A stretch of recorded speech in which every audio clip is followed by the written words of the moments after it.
All right, so I am going to call the Town of Southborough Capital Planning Committee - School Research Subcommittee to order for Tuesday, December 21st. It is 1:02 p.m. First item on the agenda is approval of meeting minutes from November 16th of 2021. Katura, did you have a chance to look at these? I did. I read them. They look fine to me. Yeah. Okay. I have a correction. Okay. So I did the minutes before I reread the final RLS report. I thought that the number of births in 2020 were 76. I guess it's 79. That's at least what the report says now. It's 79. So I just want to, sorry, in the minutes I've got 76. As far as what the correction was we wanted him to make. Let me find, because I probably quoted that from a email from Jim Haggerty during the meeting. Does that sound right? You did. So that's where I got it. I didn't make it up to 76. But anyway, it looks like 79. Well, so the minutes are probably right as far as what we said.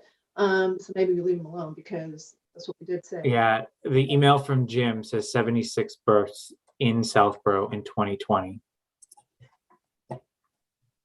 But unless I read the report wrong, the final report, he's used 79. I also agree. I think you're reading the report correctly. So I think we're going to vote on it. I know Greg got us a final, but I think we can talk about that. I suggest leave it alone because that's exactly what we did say at that meeting. So the minutes were what we said. So it's fine. Yeah.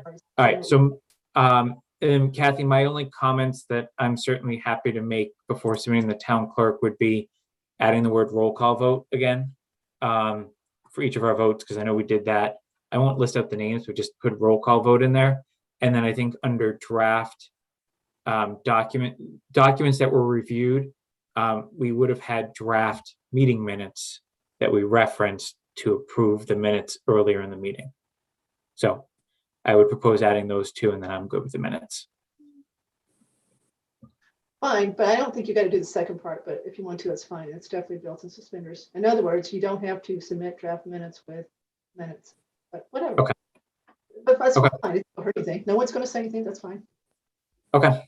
All right, then I will move that we accept the minutes with the edit discussed. Is there a second? Second.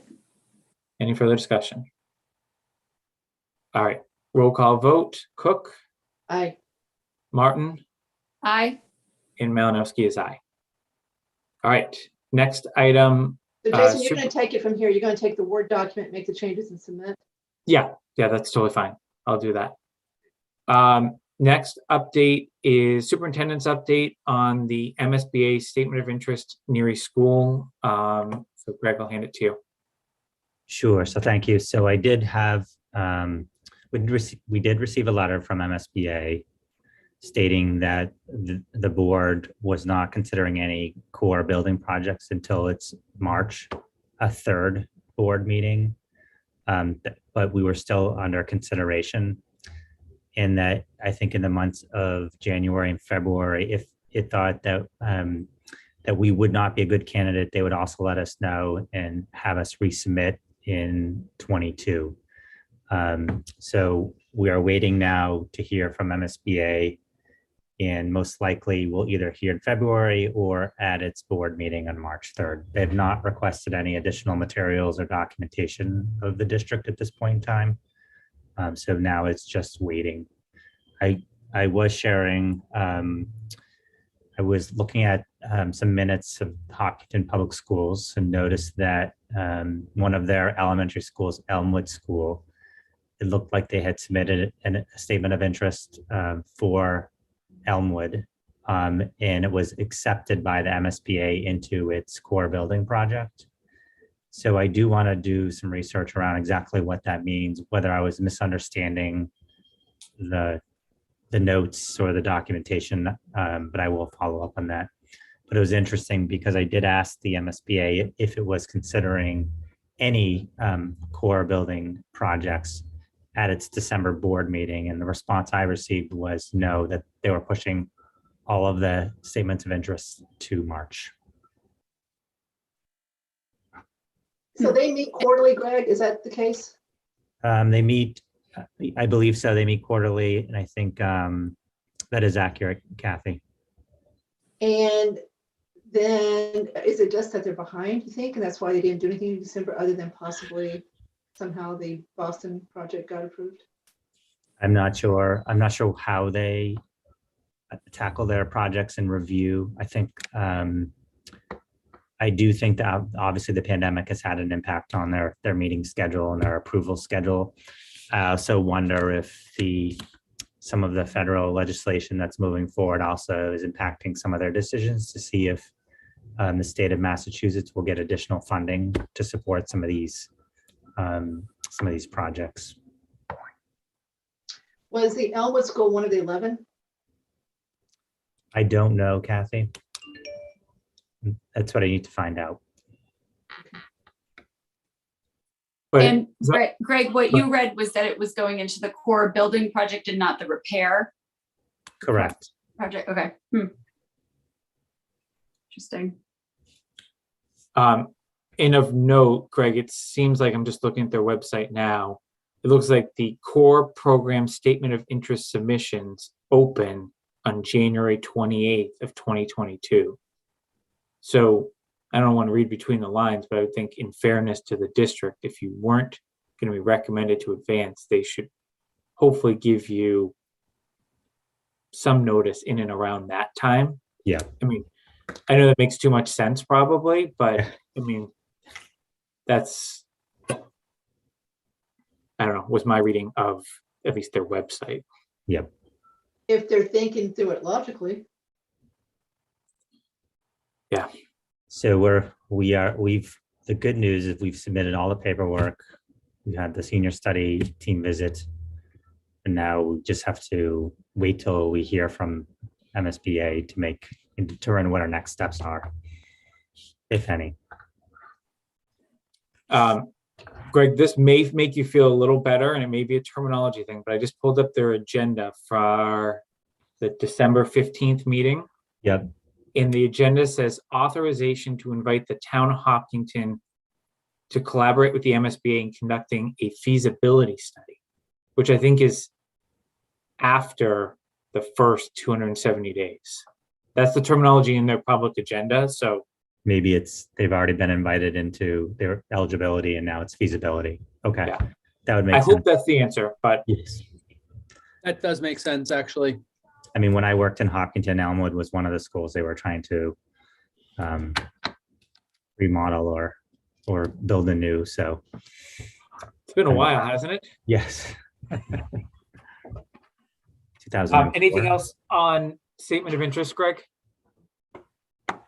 No, I think that is it for my report around that topic. Okay. So I'll give my update on the town space needs study. So as you recall from our last discussion, because of some of the questions from MSBA around how a school building would be repurposed, if the school committee did choose to decommission a school, they kind of asked what we would do with Woodward in particular, given the amount of conversation around that. So our designer that was hired on the town side has produced various iterations in iterations that some department heads have now seen and given initial reaction to, Greg and Keith being two of those department heads, just to make sure everyone was on the right track. I think what we agreed to, and I think will be the subject of conversation amongst the school committee, is now what do we do with the plans, right? And how do we bring this together if this is a path that people are going to go down and vote, to bring items forward. So I think there are some items though that still need to be buttoned up there. There was some feedback received, not outside of the schools, that requires further vetting. And I think that further vetting will be done in and around the first of the year.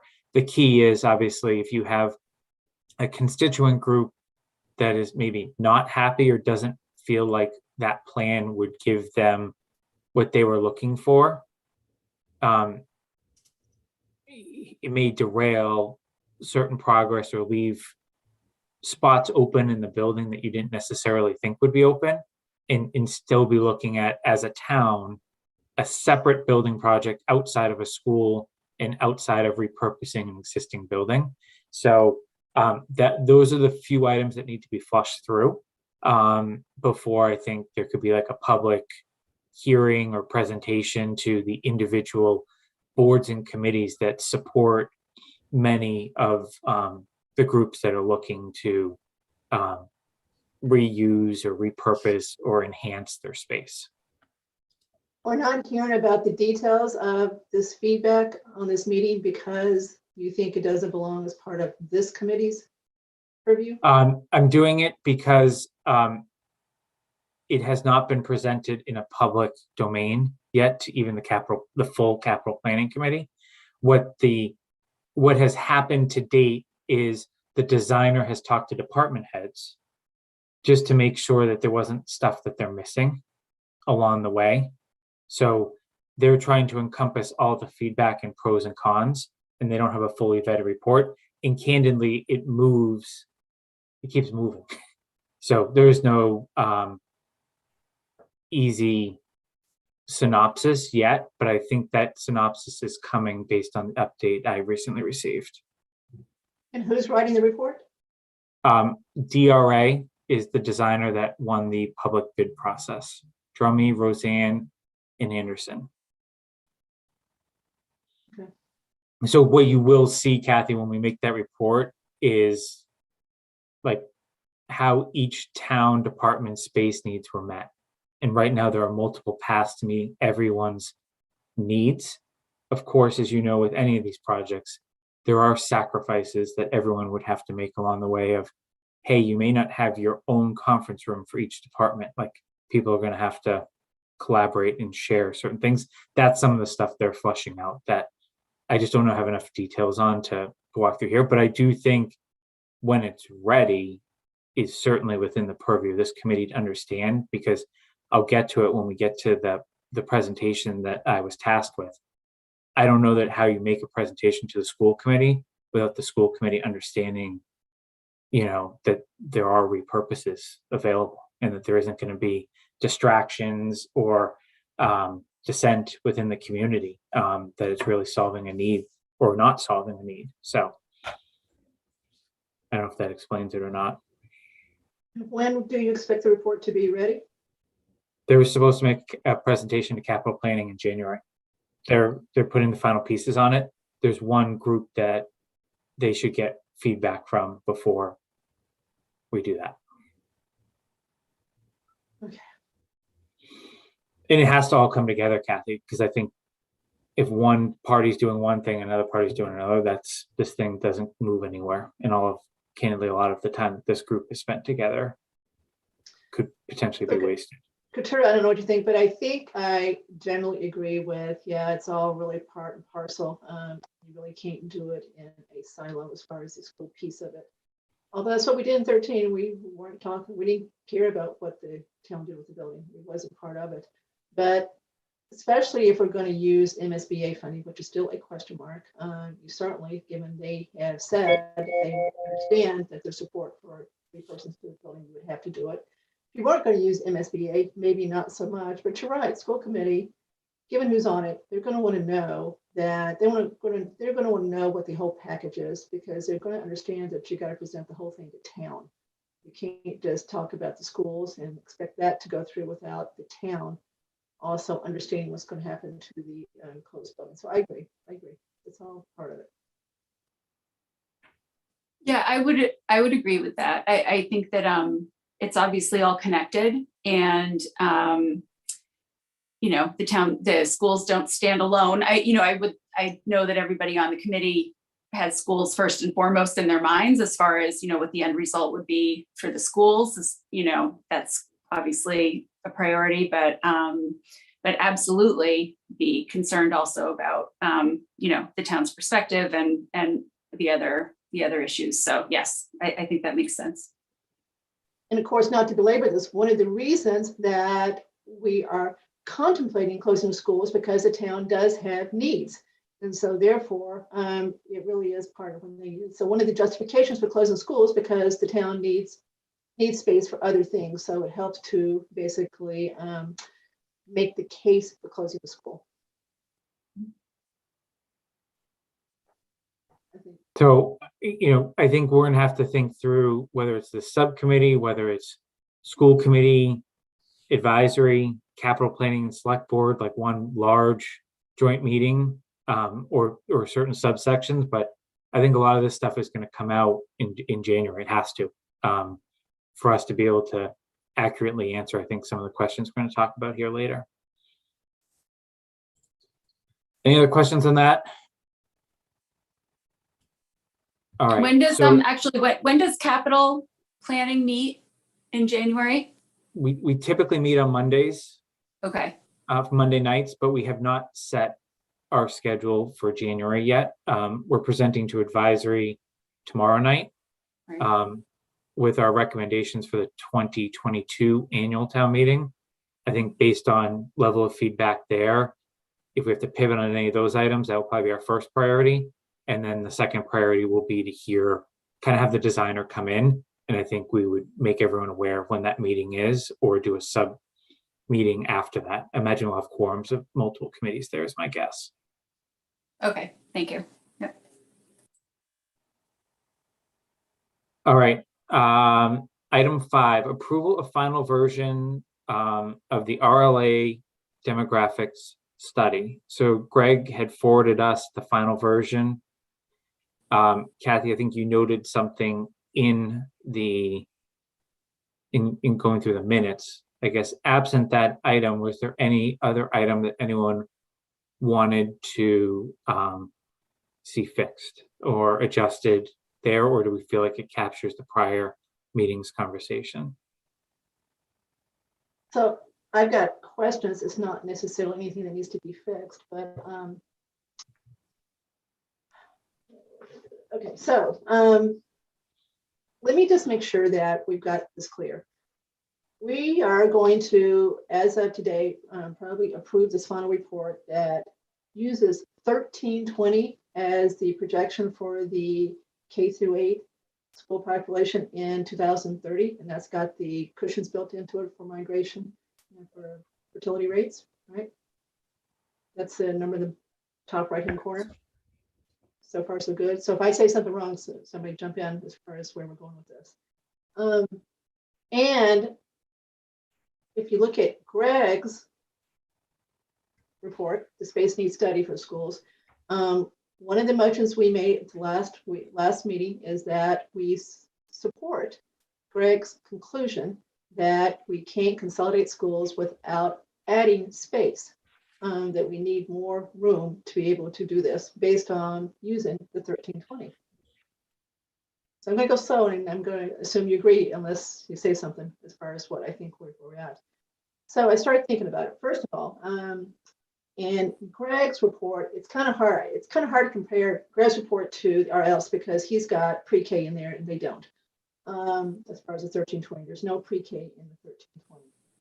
Everybody agree with that statement? Okay, Correct. and then Greg's, they got pre-K in there too. So since there's no pre-K in the 1320, are we sure we have enough cushion to basically say 1320 is our number, because we know we've got cushion in that without including any pre-K number at all?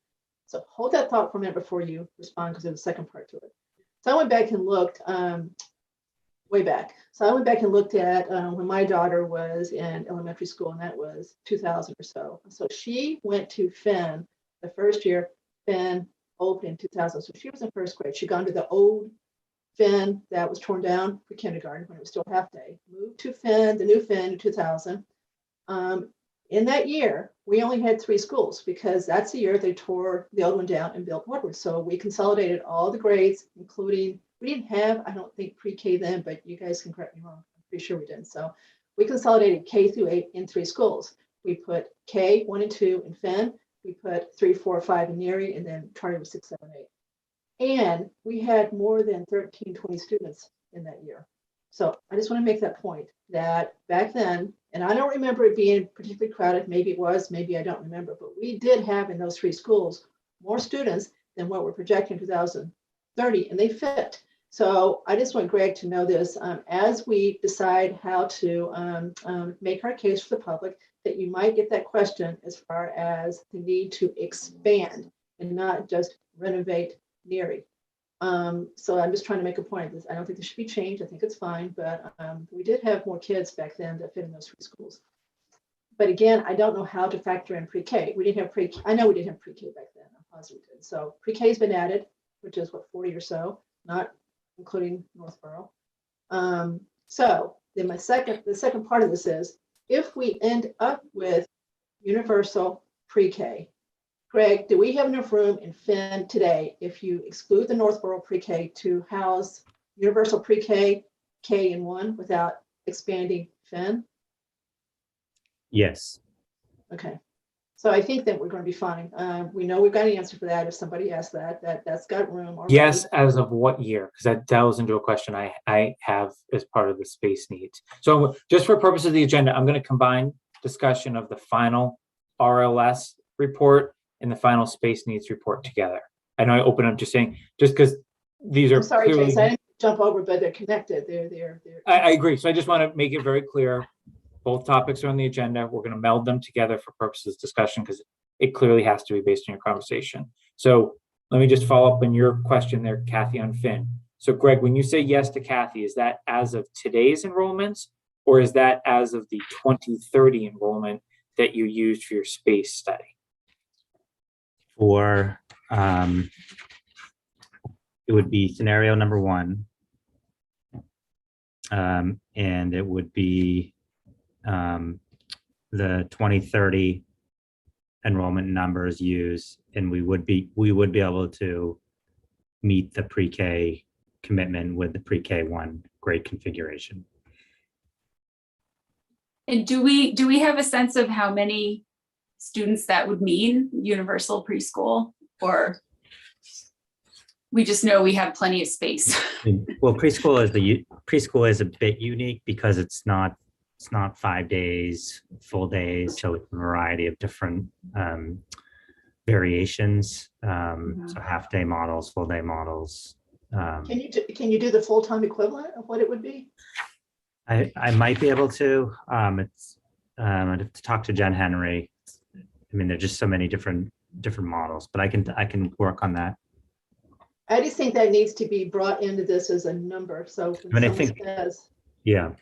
are you going to have to expand Finn after we spend all this money on Neary? Because now we got universal pre-K. We need to be ready to say no. We think Finn, as it is, with its normal repair schedule, should be able to house all three.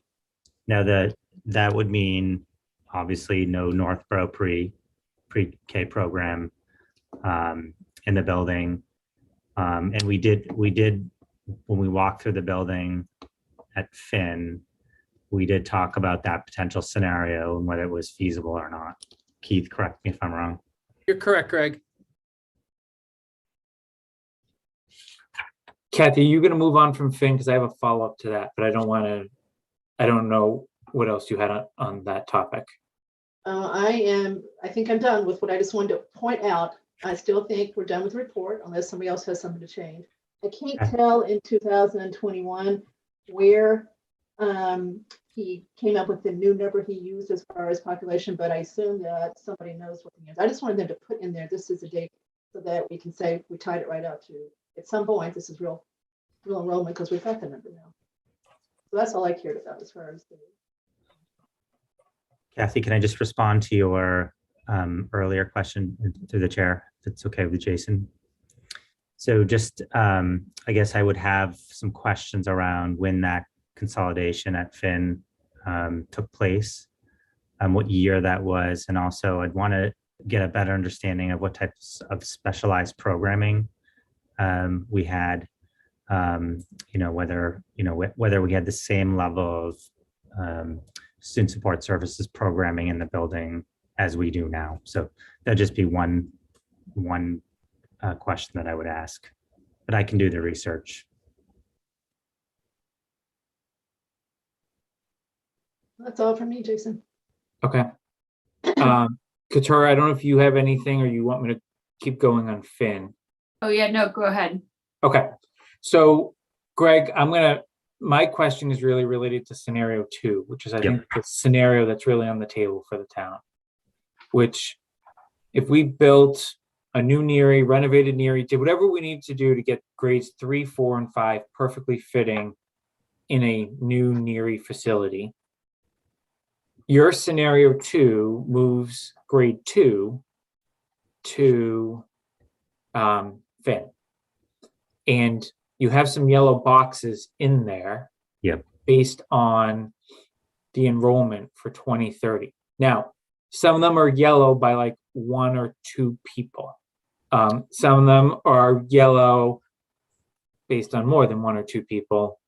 But I'm going to ask the same question Kathy asked, but in the premise of scenario 2.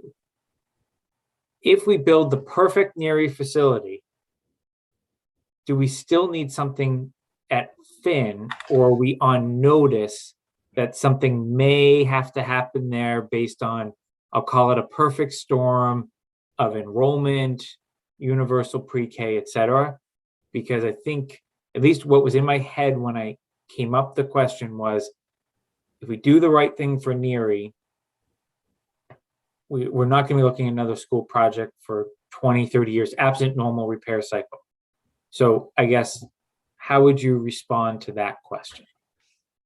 It's a great question. I think that, I think obviously, well, two points. The first is we did use the 10% increase in total fertility rate and crude migration rate, which, you know, if we look at enrollment trends of the past and whether that will come to fruition, that's something I question that. I think when you look at the enrollment trends in the outward years, you know, obviously 24 through 30, I think they're less reliable. I'm stating the obvious, but there's more chance that they're overstated than understated, in my opinion.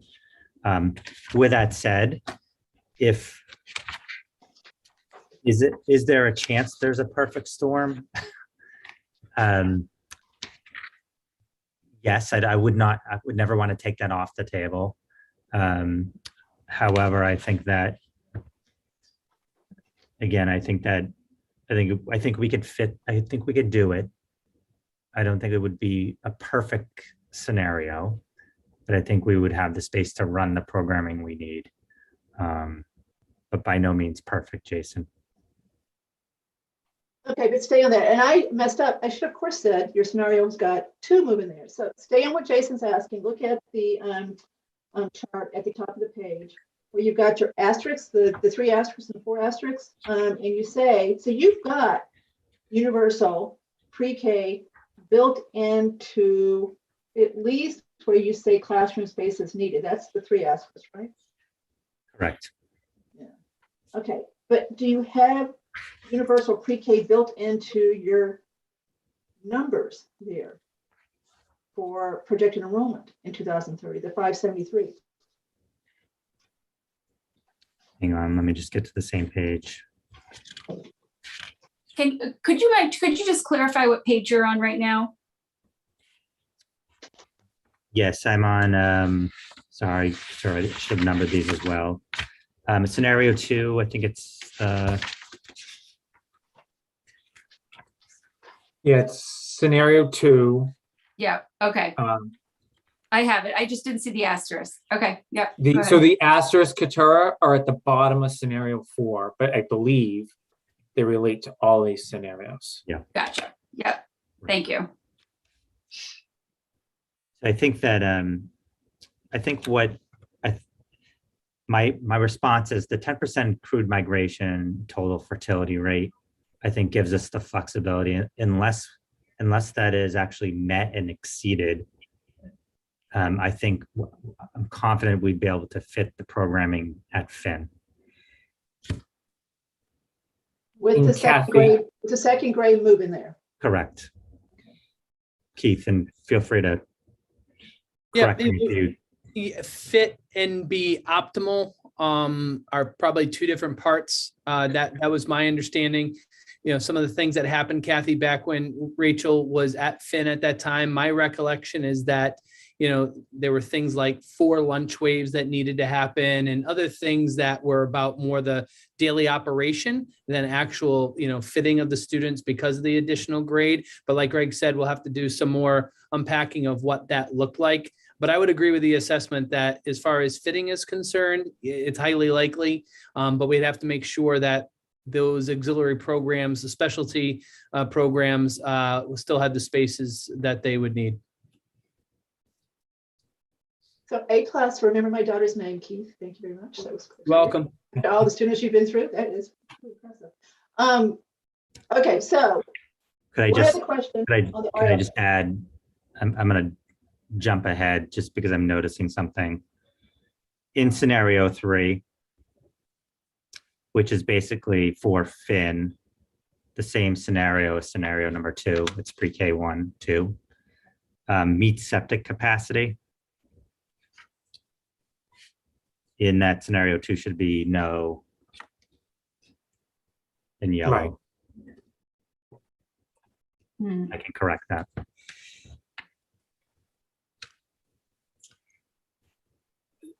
So I guess to close that part out,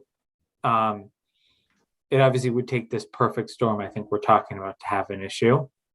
We'd probably have 4 to 5 years notice that it's coming, hopefully, unless you have a huge migration, right? Like, for example, if some development starts, right? Like that's not going to hit the schools immediately, right? Like you're going to see something going on the planning board from a site plan perspective or something along those lines. So in that instance, is it fair to say we're clearly not looking at a new early childhood education center? We're looking at a bump out of some sort that is not nearly the magnitude. We're not proposing anyone even put that as a capital placeholder, but this is kind of putting us on notice that it's going to require some diligence and oversight, but it also may be mitigated.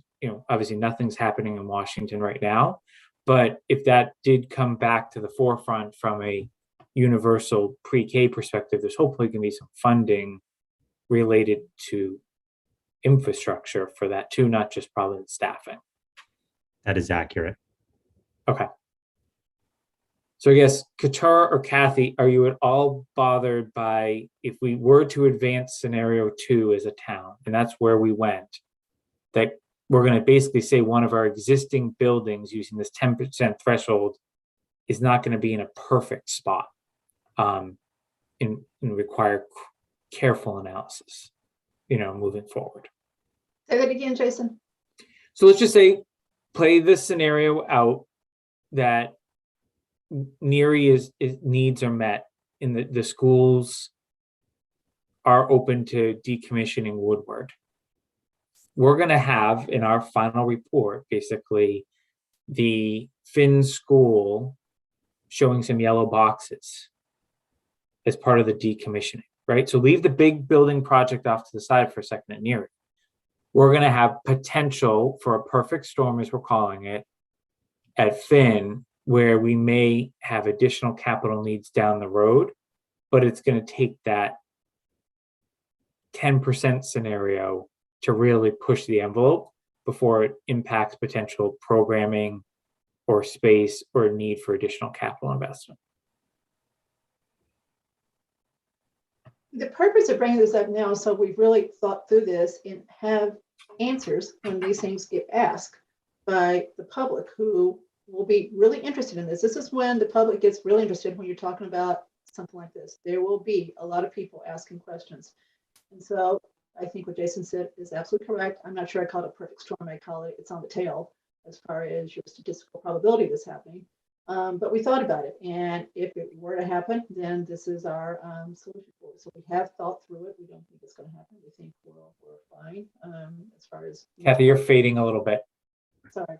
Okay, I'm not saying too much that's necessary. Okay, I heard don't call it perfect storm. I agree that might be, but I guess Katura, any thoughts on that particular item? So let me clarify what you're saying. So you're talking about if we were to move forward with scenario 2 as the primary scenario, but also have it ways to explain how we're getting around the yellow squares and the analysis chart? Yeah.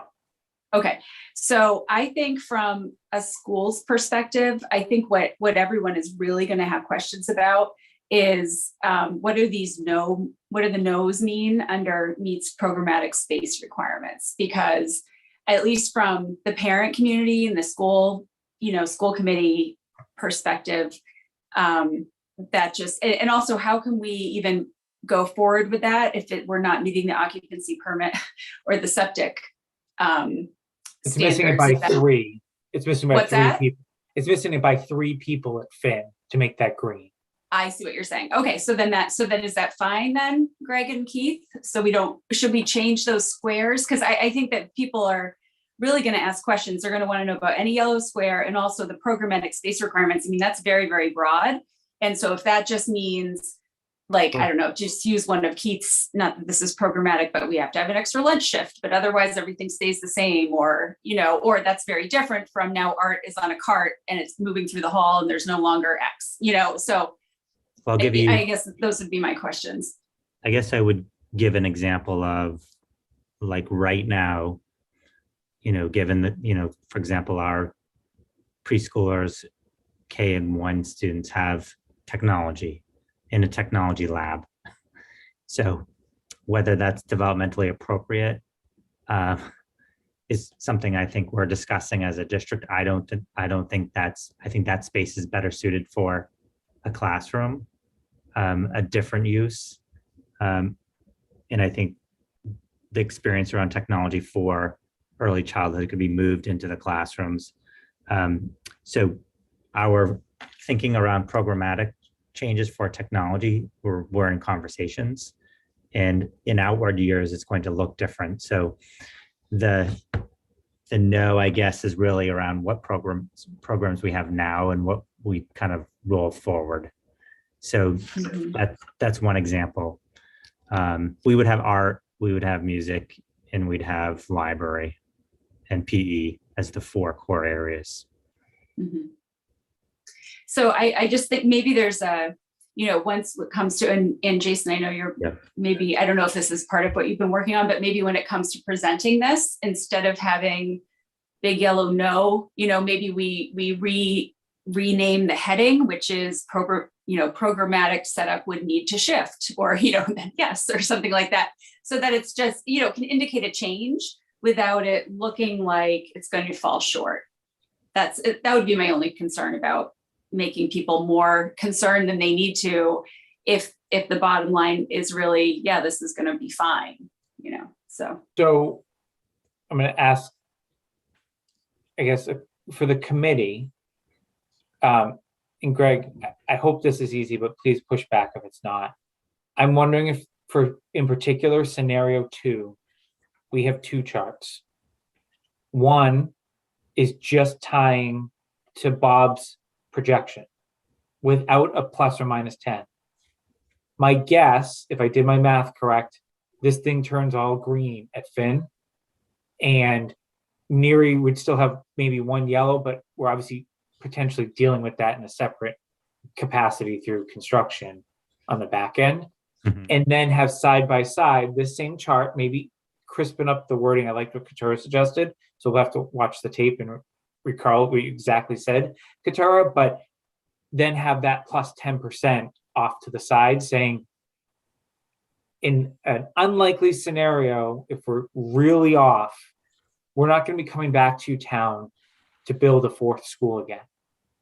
At worst, we're talking about 1 or 2 spaces at Finn that need to change in terms of how you deliver the programming, or worst case, a small bump out on the building on a flat parcel of land. I don't know, that got me a lot more comfortable thinking about this, saying I'm not going to be the one standing up there in 10, 20 years trying to pitch we went terribly awry, right? Like I'll be running for another community probably. So, but that's just my 2 cents of maybe how you thread the needle here and get people probably a little more comfortable, because I think my personal view, I think you've heard it through my questioning already, that Bob, I think, is very conservative to begin with in his middle column. I think the 10% is candidly an extreme, absent something happening in this town that we haven't yet seen.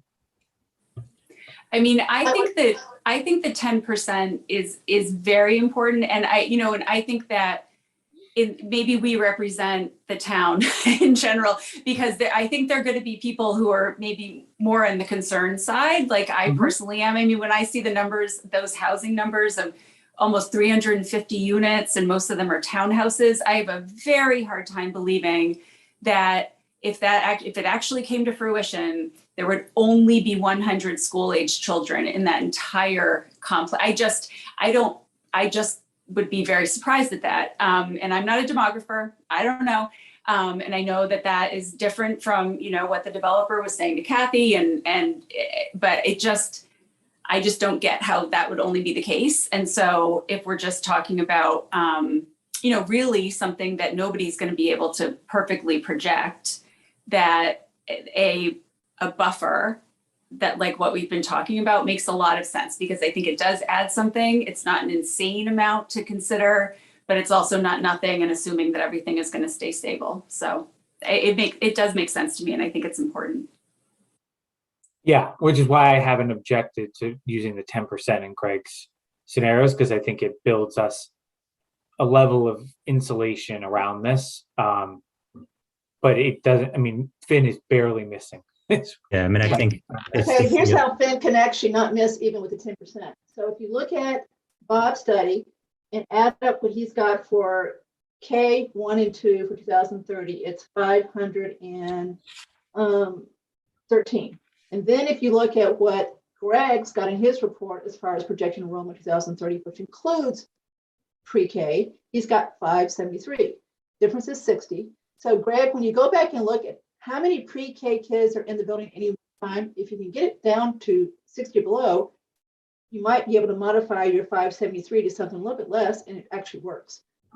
Yeah, since you're so close. I think that's a good idea. I like the idea. I'm a fan of ranges and continuums. I like having the floor, the no 10% increase, and the ceiling, which is the 10% increase, because then we can speak about the middle ground. Like, here's the worst case scenario. Here's where there's too much space. So I've already done the charts, assuming no 10% increase, and can rearrange this report to add the comparison, because to Jason's point, if I'm standing up explaining this, it's not an absolute no. There are contingencies and possibilities. If I had those two tables, I could talk about each. I could talk about the ceiling, and I could talk about the floor, and where I think, based on historical data, where we'll land. I don't know what Couture and Kathy think. Greg, I don't know that you have to edit your report. I just think we have to have that chart for our presentation in the school Okay. committee. Yeah. Does that work for you, Couture and Kathy? Yeah. Yep. Because then you got to alter all your wording up above about Yeah. the 10%. Like you've said, you've used the 10%. I just think if this is the scenario we end up recommending, and or the school committee recommends it, I think that's where we just need to go another level. I don't want to do this on all the scenarios. Kathy, do you think? Well, maybe on scenario 2, if he can go back and look again at what they use for pre-K and make sure they got the right number as far as how many kids are in the building at one time. I mean, if it was just half a day, you'd already knock it down in half, right? So that 170 would go to 85. You're really getting close then. So if you can get it down to 60 below, you can get that no to a yes legitimately without anything else. So I'd say still try to tweak it so that no turns to yes on scenario 2. So we only have one no, which is the program. Yeah, but the numbers are indicative too, right? If we're a yes by one person versus 60 people, it's going to give someone a lot different levels of comfort, right? Of flipping a box. If they go that far, if they just don't stop and say, yeah, oh, okay, which some people will. I think also, Katara, to your point, the language around, meets programmatic design or meets programmatic space requirements, we really need to define that. Yeah. what is it? When we say programmatic? Like what cutting out math for my Yeah. students. Yes, I agree. Right. Just No, math I- and have an extra lunch shift. Yes. Not So that you'd I- have many disappointed students, but still. So I can go, we can define that. Yeah. Reading or spelling at all, so. So I have one other, and this is a loaded question. And Keith, I'm gonna let you go first on this one. I've read this report like 5 times now, and I read it again as I started to come up with my slides. And I'm just floored with the amount of extra space at Trotter. Under any scenario, like it's like, if I just read the numbers in the report, it's like half filled, if that. And I just want, and you can certainly punt this to another scenario, but I think this is a question I think we're going to get is, well, I am firmly behind not moving grade 5 to Trotter. We heard from Gary, we heard from you, we heard from Greg, the administration team. That's not a good idea for educational reasons. But are we missing something? Could Trotter be repurposed as an elementary school? I know there's lockers. That's the only thing I could think of off the top of my head, right? But is there any reason we didn't look at Trotter to house most elementary grades and repurpose, whether it's new construction at Neary or candidly, right? Again, I'm not going here, but it just is something we're going to have to be able to answer. Turning Woodward back into a middle school. Like, have we ever thought or looked at that and what it would take? I get, we talked a lot about toilets and bathrooms and classrooms at Finn. I think we've moved on from that. But I just, and it's maybe my lack of familiarity with Trotter other than driving around or to go into town meeting. Are we missing something here, or do we have an answer to that question if someone asks us? I don't think we have dove into that scenario very deep. I think there's special things that was done when Trotter was designed to really embrace that middle school model, from the performing arts areas to the size of the gymnasium. And certainly at the time when it was built, some of the specialty areas like family and consumer science that is now being repurposed.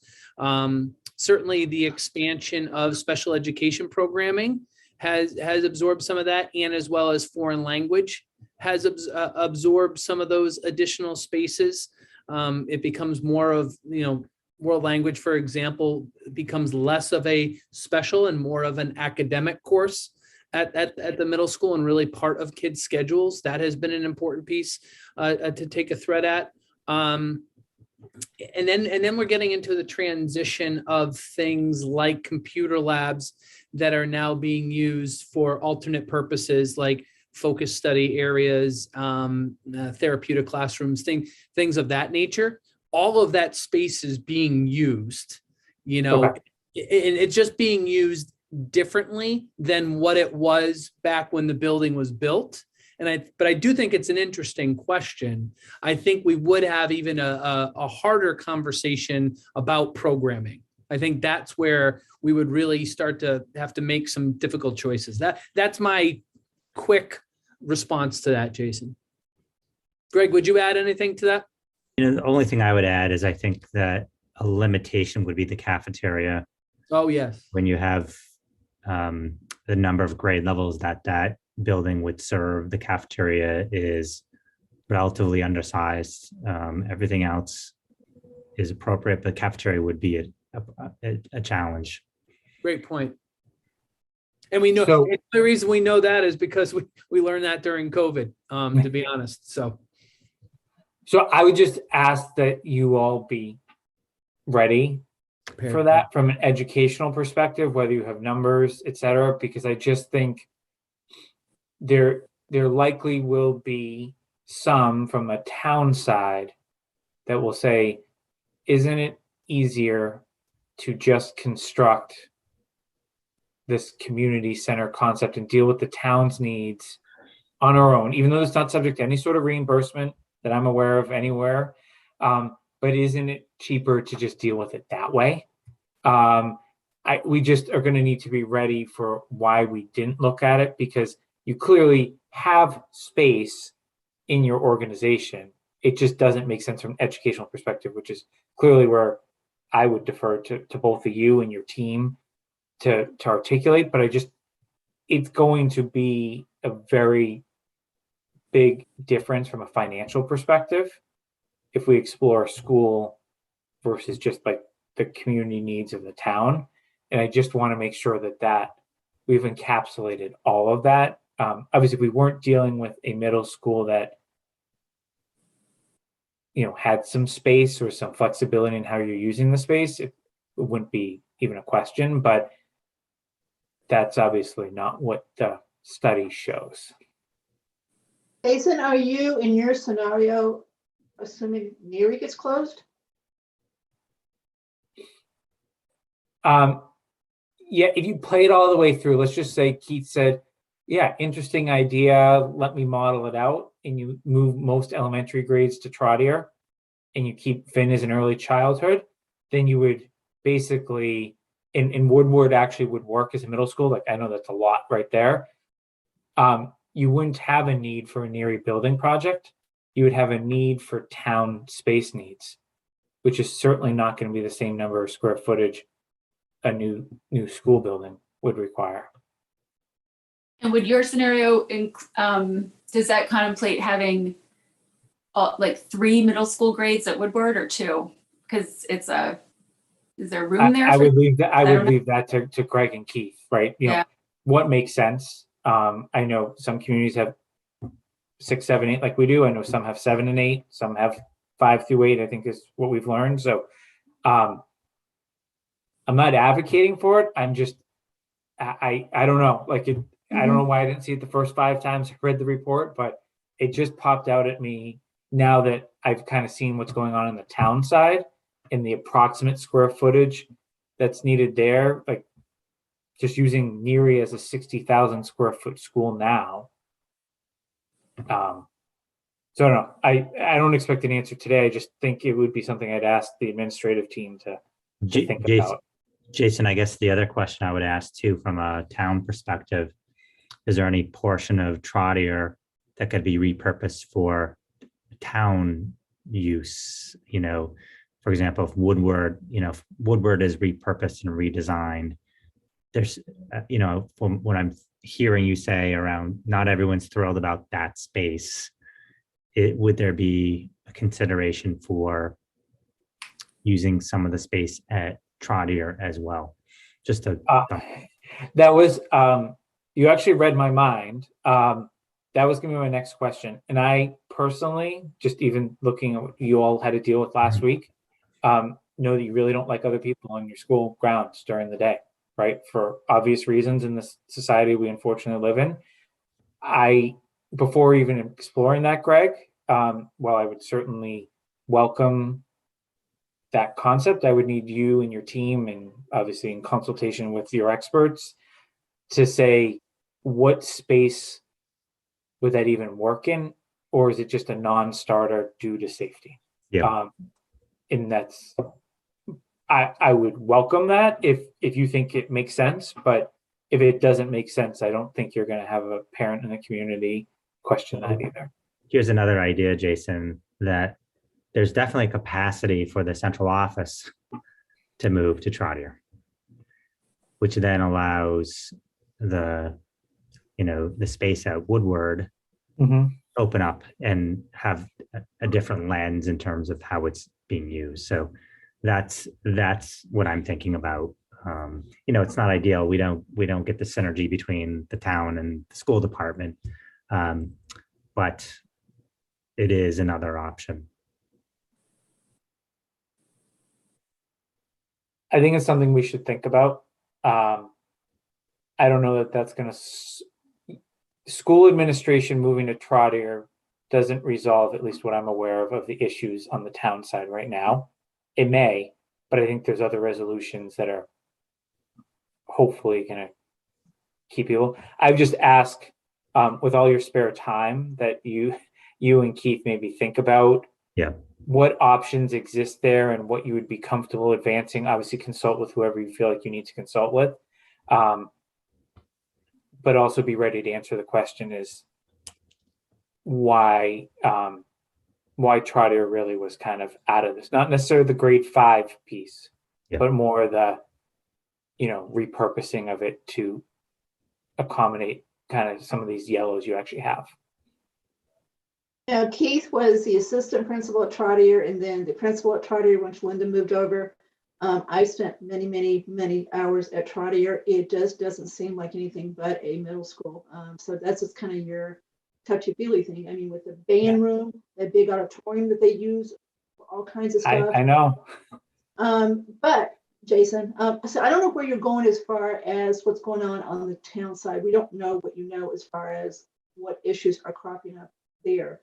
But if you look at ideal uses for some of the extra space at Trotter, yes, the superintendent's office would be a ideal or logical thing to move just from where it is at Neary. It's still right there on campus. And the two departments that are sitting at South Union, to me, make a lot of sense to be moved into a school. Now, I know Sarah Castle may not agree with Youth and Family Services because there need to be so parts, but I mean, the rec department with all the stuff that they do as far as a RAP program. So if you had two departments that seem to be ideal to move there, it would be those two. They're small. There's not many people that are involved there. So I still think maybe that is a possibility. But again, I don't know what's going on as far as the town side, as far as what's not seeming to work out as far as Woodward goes. I'm optimistic it's being resolved, but I'm just trying to make sure we have all our ducks in a row. I feel comfortable saying this. If the school administration were to go to Woodward as part of any sort of plan, they're going to be on the second floor integrated with a town administration, would be how that would look. That space is not highly coveted. It's the first floor space that is highly coveted. Wait a minute. And are you saying, without saying too much, is that the problem with Woodward is that there's not enough of quality space for what used to go there? Accessibility.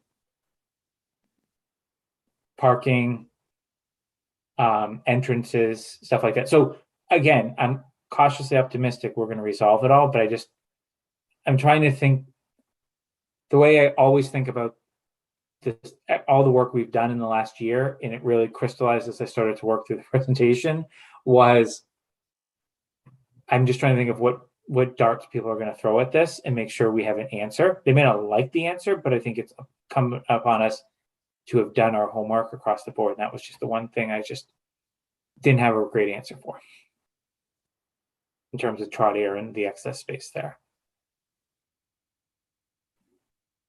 So I guess to wrap this part of the agenda up, I guess we as a committee have two options. We can accept these two items as discussed today, or we can ask on the demographic study that Bob fixed that 3-person difference, just to be precise and exact, and have Greg clarify some of the wording and the space needs, and then just come back in early January, which we're going to have to do anyways, to accept them. Those are, I think, our two options that are on the table here today. You're talking taking the 79 to 76 or something else? Yep, 79 to 76 on RLA. That's the only thing I heard that would preclude us from finalizing that study today. Mm-hmm. On the school administration space needs analysis, Katura obviously had some great comments around the wording around programmatic space that I think should be in the final report. But that was the only edit I think we had to the final report. I think we agreed that Greg would produce additional charts for use in the presentation, but we wouldn't ask him to adjust his space needs analysis. So I'm comfortable voting on both those things today because I think they're very minor changes that we can just say, subject to this change, we accept these as final. But I don't know what Katura and Kathy, you both think. I'm fine with that, Jason. I think that sounds good. And then we don't have to prolong this anymore. Me Kathy? too. Okay. Yes. So I'm going to move these separately. So I'm going to say Subject to the edit for the 2020 bursts of 76, the School Research Subcommittee accepts the RLA demographic study as presented. Second. All right, second by Katura. Any further discussion? All right, roll call vote. Cook, Aye. Martin, Aye. and Malinowski is aye.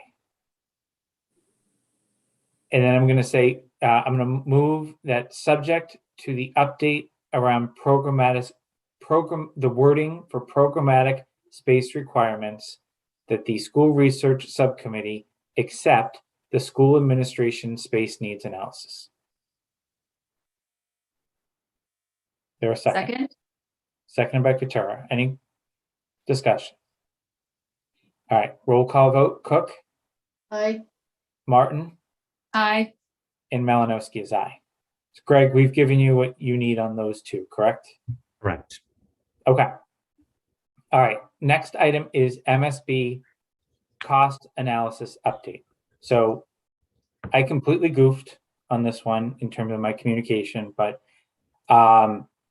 the town executed a contract with Vertex that was done through Mark Purple, and it was a capital planning budget article. So the invoices would be subject to approval of the full capital planning committee.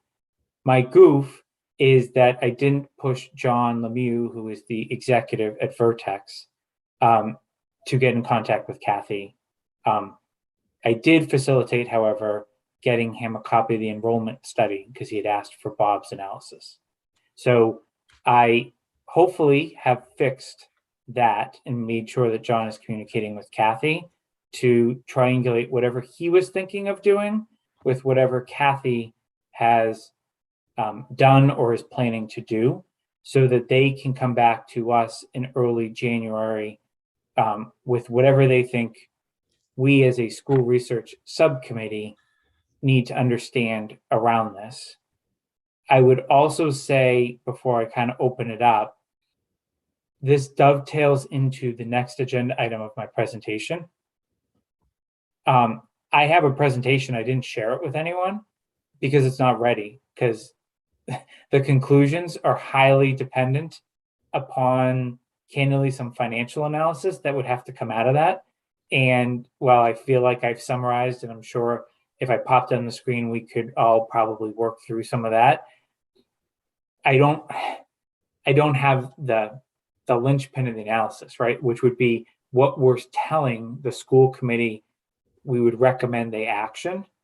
And without numbers behind that, it's obviously hard to make decisions in a silo. So that's why I don't have a presentation in front of you. So that agenda item should be hopefully pretty quick today. But I guess, Kathy, I'm going to open this in particular to you. Is it fair, assuming that Vertex can meet with you, that you could come back to Couture and myself with thoughts around this in early January? It's fair, but I am going to say I'm very unhappy with the process as far as where we are, which Jason knows. So that's all I'm going to say. It shouldn't have happened the way it did. But yes, that's fair. That's plenty of time. I've done almost all I need to do. I don't know why John Lemieux is asking for enrollment statistics. I don't see what it's got to do with anything. My focus is the pros and cons of MSBA, and there is quite a few cons that I hadn't thought about. There's pros too, obviously. We know what the pro is, the money. So yes, that's fair. Okay. So anything else we want to talk about there other than when? Do you want to come back to me with a date and we can coordinate with Katura? But that's really the action. That's the only remaining, other than minutes, item that I think this committee needs to weigh in on and understand.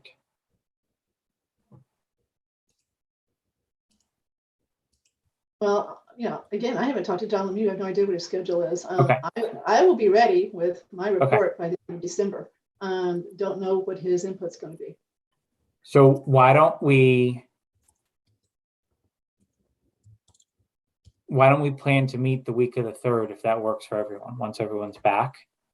And we hear where you're at, Kathy, and if John is ready with any industry input that Vertex has, we invite him to that meeting, because I think there's a layer that I'm going to have to layer on from a capital planning side to whatever numbers you all come up with of incremental cost to retrofit buildings or potential savings that I don't know if we do it as a working session. We obviously have to do in public. I'm just trying to think through the logistics there. And obviously Greg, Keith, and Katura need to understand it for purposes of their recommendation to the school committee, but there's probably going to be numbers that I need to feed, and I don't know how else to do it outside of the school situation. And in the end, based on what I know now, I think we need to put together numbers both ways, MSBA and no MSBA. There really are some significant advantages of not using MSBA, more than what we had talked about a few months ago. So I think you got to do it both ways.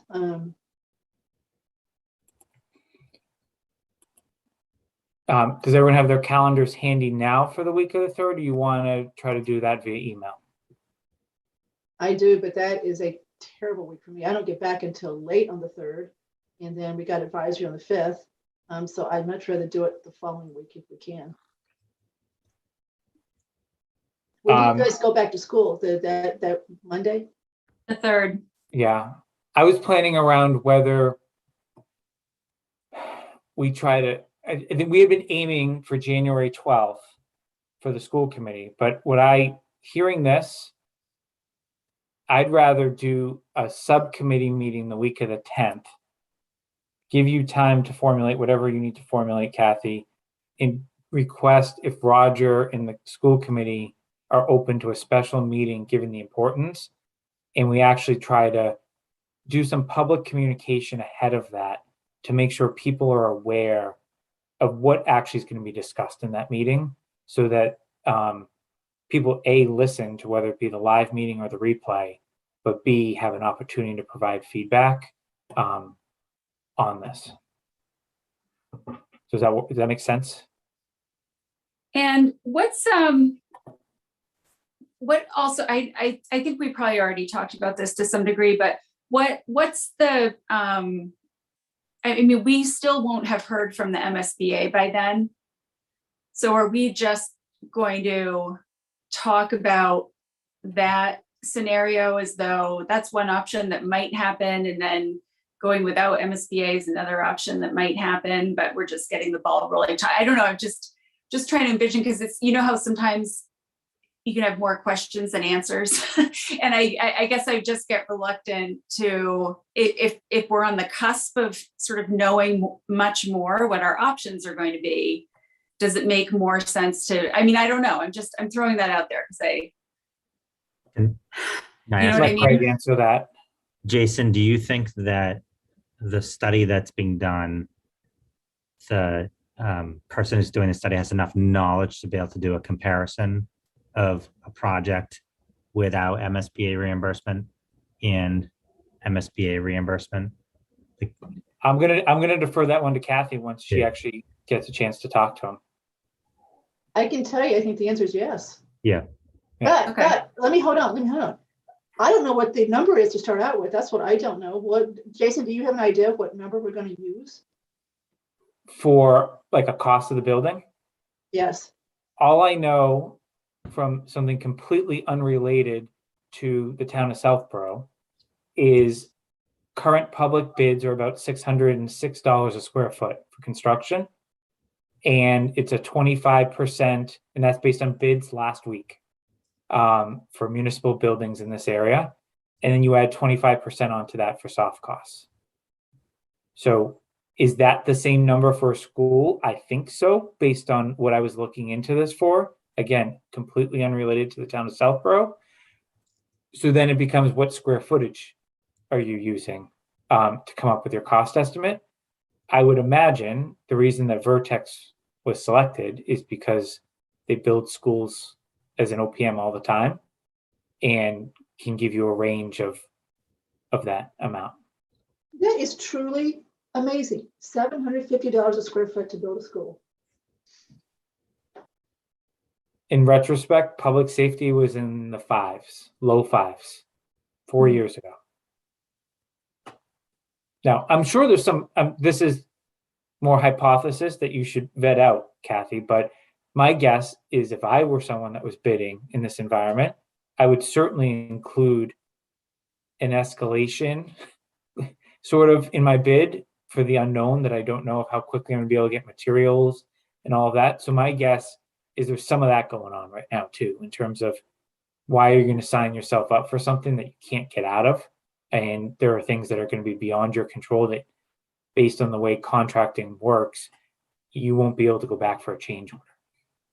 We're hearing that pretty consistently, Jason, with How different big is- vendors. Neary is how many square feet today? 60? 60 plus. 65. So 100,000 square foot new building would cost $75 million. Jason, is that a renovation cost? No, Is there a new- renovation cost? New New construction, right? Yeah. new construction. And Vertex will also give us an analysis of whether renovation should be considered as well. I would, Not with what he's been asked to do for the moment. yeah, I think they could probably give you a renovation per square foot cost. I'm just wary of that, knowing that building, but yeah, I mean, they should be able at least provide insight on what Yeah. that. I think you're going to need an architect for that, which obviously we don't have funding for. Greg, sometimes renovations cost more than new construction. So don't assume you're going to save a whole lot of money just because you're renovating.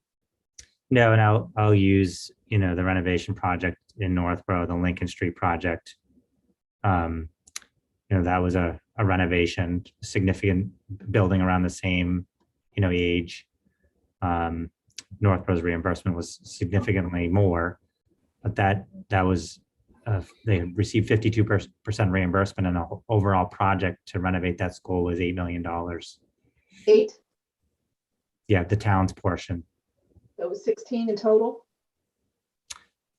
correct. roughly. It was 20, it was, no, it was 22 million, 22 million, 52% reimbursement. So whatever, 48% of 22 million was Northborough share. 11, 10, a little 10.5. But anyway, that was a long time ago.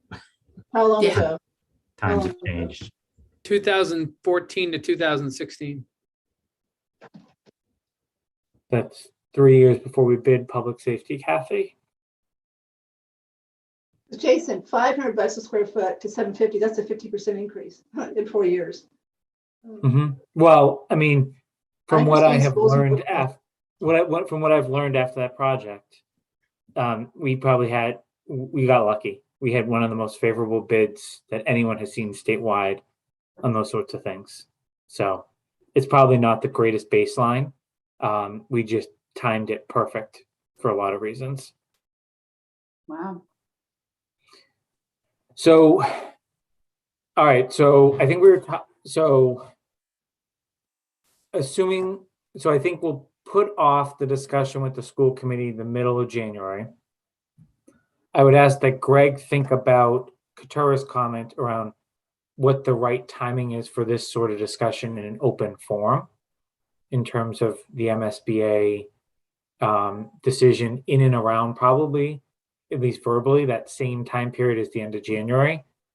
But I would think that unless anyone has any objection, that we should probably still meet as a subcommittee to just understand where Kathy's at, because I don't think there's anything proprietary of anything Kathy's gonna, and other towns have, it's not like we're charting a path that others have not charted before. So, and Greg, I just want to make sure you're comfortable with that approach. The subcommittee is still meeting, but we think about when the right timing is for a recommendation to the school committee. I think that makes sense, and obviously it's probably a bigger conversation with chair and other members of the school committee. And I think, I also think if it's a matter of just giving an update to the school committee, a regular meeting would be fine. I mean, are we able to meet early the week of January 10th and, like the 10th or the 11th? And then I'm happy to give some sort of, or Greg can kind of a recap to the committee just to kind of keep everybody up to speed and kind of keep it out there so that they're sort of following along. If that makes sense. I don't know how much, where we'll be after our next meeting, but we could maybe do that. And then at that meeting, at the subcommittee meeting, decide when, what the timing might be for something larger. So we're gearing up for right now is the presentation to the school committee of our findings. We're trying to bring this to a conclusion. I can certainly be ready early the week of the 10th. So I could do 10th, I could do 11th, whatever.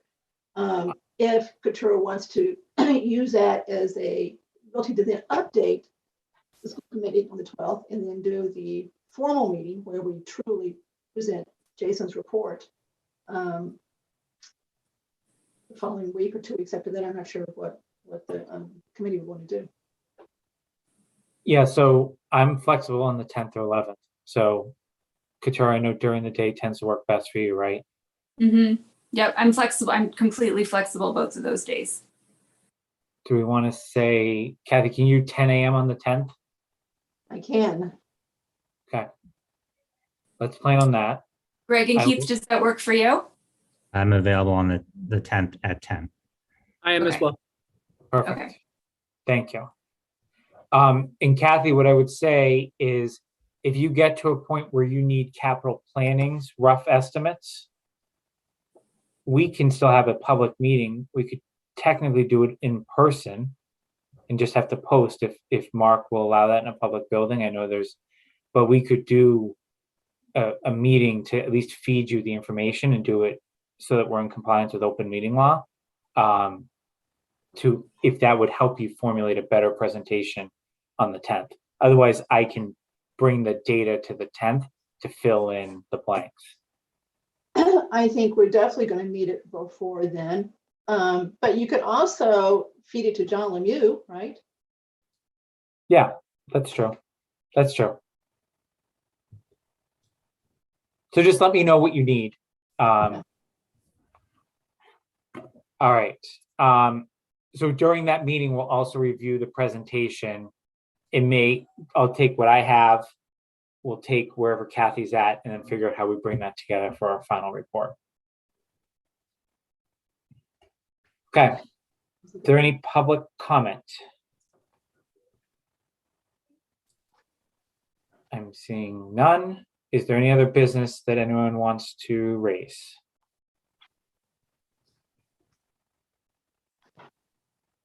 All right, I'll make a motion to adjourn. Is there a second? Second? All right, roll call vote. Cook, Aye. Martin, Aye. and Malinowski's aye. Thanks everyone for your time today. Thank you.